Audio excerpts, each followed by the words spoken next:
দেখে মনে হতে পারে মসজিদে জায়গা না পেয়ে বাইরে নামাজ আদায় করছেন মুসল্লিরা, কিন্তু সিরাজগঞ্জের এই ঘটনা ভিন্ন। সদর উপজেলা মসজিদের ইমাম নিয়োগকে কেন্দ্র করে বিএনপি ও জামায়াতের ইসলামের সমর্থকদের দ্বন্দ্বের জেরে মসজিদে তালা দেওয়ার ঘটনা ঘটেছে। এতে পুরো এলাকায় চাঞ্চল্য সৃষ্টি হয়েছে। মুসল্লিরা বলছেন, রোববার ভোরে ফজরের নামাজ পড়তে গিয়ে মসজিদের ফটকে তালা দেখতে পান তারা। বাধ্য হয়ে মসজিদের বাইরে নামাজ আদায় করেন। পরে সদর থানা পুলিশ, ইসলামিক ফাউন্ডেশন ও মসজিদ কমিটির উপস্থিতিতে তালা ভেঙে মসজিদ খুলে দেওয়া হয়। ইমাম সাহেবকে চেঞ্জ করা নিয়ে আমরা এই মসজিদের ভিতরে সভাপতির অনুমতি না আমরা কথা বলবেন নাছি, বলার পরই জামাতের কিছু লোকজন আমাদের উপরে হামলা করলো, আমাদের গায়ে হাত পন্তক দিচ্ছে।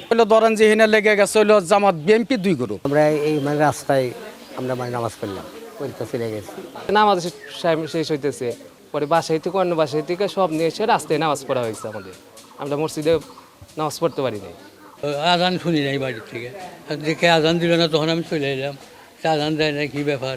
তখন মসজিদ সাহেব মসজিদ তালা, চলে যাবো বাড়ি না এসো, দেখি কীভাবে তালা দিচ্ছে। আমরা দেখি পড়ার উপর সময় থাকে, সবাই এসে দেখলাম তালা। এ নিয়ে স্থানীয় বিএনপি ও জামায়াত নেতা একে অপরকে দোষারোপ করে বলেন, নিজেদের দলের কেউ এই ঘটনার সাথে জড়িত নন।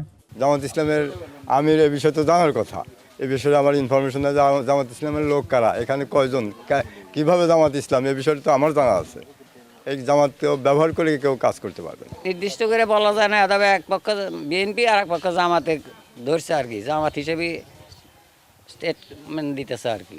এদিকে উপজেলা নির্বাহী কর্মকর্তার নির্দেশে ইসলামী ফাউন্ডেশনের কর্মকর্তারা ঘটনাস্থল পরিদর্শন করেছে। পুলিশ বলছে, তদন্ত করে জড়িতদের বিরুদ্ধে ব্যবস্থা নেওয়া হবে। আমাকে ফোন করে বলেন যে পেশিবাড়ি একটা মসজিদে গন্ডগোল, আপনি যায় বাস্তবে দেখেন। আমি এইমাত্র আসছি, ঊর্ধ্বতন কর্তৃপক্ষকে বিষয়টি জানাবো। কে বা কারা তালা লাগাইছে এটা ব্যাপারে আমরা জানার জন্য জিজ্ঞাসাবাদ করতেছি, কাউকে পাই নাই এখনো।